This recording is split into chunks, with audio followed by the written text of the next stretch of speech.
ఆయన ఒక కలియుగ దేవుడిని ఆయన ప్రమోట్ చేసుకున్నాడు. నేను జరిగిన సభ ఏదైతే ఉందో వర్మ గారు ఆద్యంతం పెద్ద పెద్ద జనాల్ని గ్రాఫిక్స్ పెట్టి అంతా కూడా జబర్దస్త్ కామెడీ షో చేశారు. కాదండి కాదు, నేను పిఠాపురం సభ గ్రాఫిక్స్ కాదు, పిఠాపురం సభ గ్రీన్ మ్యాట్ తో వేసి గ్రాఫిక్స్ చేశారా ఏంటి? నాకు తెలియలేదు, నేను అక్కడే ఉన్నాను. క్రిస్టల్ క్లియర్ కనబడుతుంది కదా, మీరు ఒకసారి విజువల్స్ ఉంటాయండి, మొత్తం గ్రీన్ మ్యాట్ కనబడుతుంది. లక్ష్మణ్ నేను అక్కడే ఉన్నాను. వర్మ గారు సార్, ఇదే కిరణ్ గారు గత డిబేట్ లో సిద్ధం సభలు అయినప్పుడు ఎక్కడ వచ్చారండి జనాలు?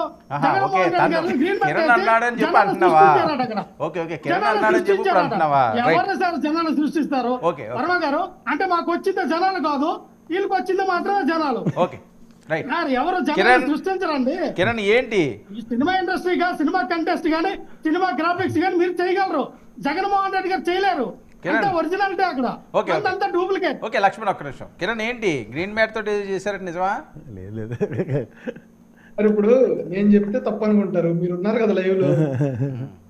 ఇప్పుడు అప్పుడు నిజంగా గ్రీన్ మ్యాట్లు లేవా సార్? సిద్ధం సభలకి గ్రౌండ్ లో కింద పరచలేదా గ్రీన్ మ్యాట్లు?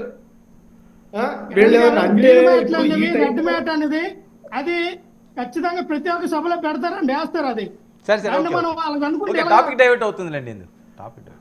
ఓకే లక్ష్మణ్ గారు, మీరు మాట్లాడినప్పుడు నేను మాట్లాడలా. ఓకే, మీరు ఇప్పుడు మళ్ళీ నేను మాట్లాడాక మాట్లాడండి సార్. ఇప్పుడు గ్రీన్ మ్యాట్ అనేది సిద్ధం సభలకి చుట్టూతా కింద వదిలేయండి, మా గ్రీన్ మ్యాట్ వదిలేయండి. ఆ టాపిక్ ప్రసాద్ గారు చాలా అంశాలు ప్రస్తావించారు, మాట్లాడతాం, అన్ని మాట్లాడతాం.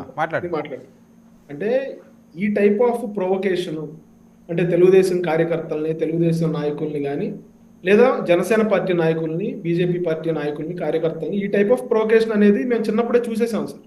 అంటే ఈ టెక్నిక్ ఏదైతే ఇప్పుడు ఈ సోకాల్డ్ మేధావులు అందరూ మాట్లాడుతూ ఉన్నారో, వాళ్ళు ఎలక్షన్ ముందే ప్రయోగించారు మా మీద. దమ్ముంటే సింగిల్గా పోటీ చేయండి, లేకపోతే మా మధ్య విద్వేషాలు రెచ్చగొట్టాలని, మా మీద డిఫరెన్సెస్ తీసుకురావాలని, ఇవన్నీ ఎలక్షన్ ముందే వీళ్ళు ట్రై చేశారు. ఈ రోజున మా మూడు పార్టీల నాయకులు, కార్యకర్తలు చాలా మెచ్యూర్డ్గా ఆలోచిస్తూ ఉన్నారు. ప్రతి అంశాన్ని అన్ని కోణాల్లో ఆలోచిస్తూ ఉన్నారు. అంటే ఎవరు ఏ కామెంట్ చేసినా కూడా దాన్ని అన్ని కోణాల్లో చూస్తూ ఉన్నారు.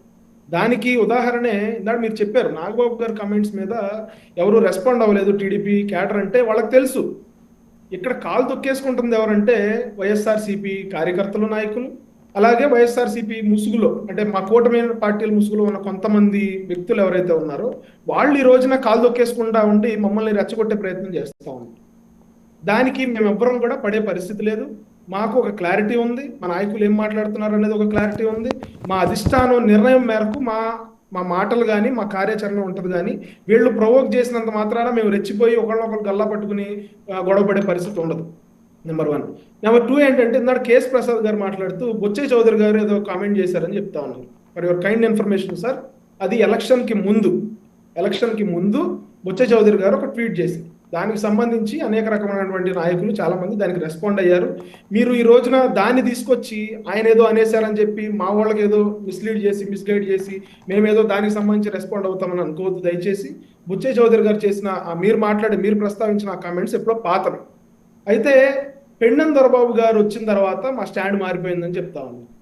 పెండెం దొరబాబు గారిని కనుక మేము వాడుకోదలుచుకుంటే అంత పెద్ద బహిరంగ సభలో నాగబాబు గారు ఆ కమెంట్స్ చేయాల్సిన అవసరం ఏముందండి? మేము సైలెంట్ గానే చేస్తాం కదా. నిజంగా వర్మ గారిని ఇబ్బంది పెట్టాలనుకుంటే ఆ కాన్స్టిట్యున్సీలో పెండెం దొరబాబు గారు ఎలక్షన్కి ముందే రావాలి జనసేన పార్టీలోకి. కానీ కొన్ని కారణాల వల్ల ఆయన జాయినింగ్ పోస్ట్పోన్ అయింది. అంతేగాని ఈ రోజున వర్మ గారిని ఇబ్బంది పెట్టాలనో, లేకపోతే వర్మ గారికి చెక్ పెట్టాలనో మేము ఈ రోజున పెండెం దొరబాబు గారిని తీసుకొచ్చి ఆయన వెనకాల కూర్చోబెట్టి ఆయన మెప్పు పొందడం కోసమో, లేకపోతే వర్మ గారికి చెక్ పెట్టడం కోసమో నాగబాబు గారి చేత ఆ మాటలు మాట్లాడించాల్సిన అవసరం మా పార్టీలో ఎవరికీ లేదు, నాగబాబు గారికి కూడా లేదు. ప్యూర్గా అక్కడ ప్రజల అభిష్టం ఎలా ఉందో దానికి సంబంధించి నాగబాబు గారు అక్కడ కమెంట్ చేయడం జరిగింది. అక్కడ మేమెవ్వరం కూడా క్రెడిట్ తీసుకోవడానికి మేము ఎలిజిబుల్ కాదని చెప్పారు ఆయన. ఇప్పుడు వర్మ గారు, నేను అక్కడ పనిచేశాను పిఠాపురం, మీకు తెలుసు. కానీ నేను ఆ క్రెడిట్ తీసుకోగలనా అంటే ప్రజలు ఆల్రెడీ డిసైడ్ అయ్యారు పవన్ కళ్యాణ్ గారిని గెలిపించుకోవాలి. పవన్ కళ్యాణ్ గారు గెలిస్తే ఇక్కడ ఈ రోజున అభివృద్ధి చూడండి, పిఠాపురంలో ఎంత అభివృద్ధి జరుగుతుంది. ఆ అభివృద్ధి అంతా మాకు కావాలని చెప్పి పవన్ కళ్యాణ్ గారు అయితే చేస్తారని చెప్పి ప్రజలు ఆల్రెడీ డిసైడ్ అయ్యి పవన్ కళ్యాణ్ గారి క్యాండిడేట్ అని అనౌన్స్ చేయగానే అందరూ సంబరాలు చేసుకున్నారు పిఠాపురంలో. ఓకే ఏ ఇప్పుడు కాన్స్టిట్యూషన్ జరగలేదు. ఒక విషయం కిరణ్, ఓకే పార్టీల పరంగా రాజకీయ పరంగా పోనీ ఎవరో ఆపాదించారో ఎవరో చేశారో ఏదో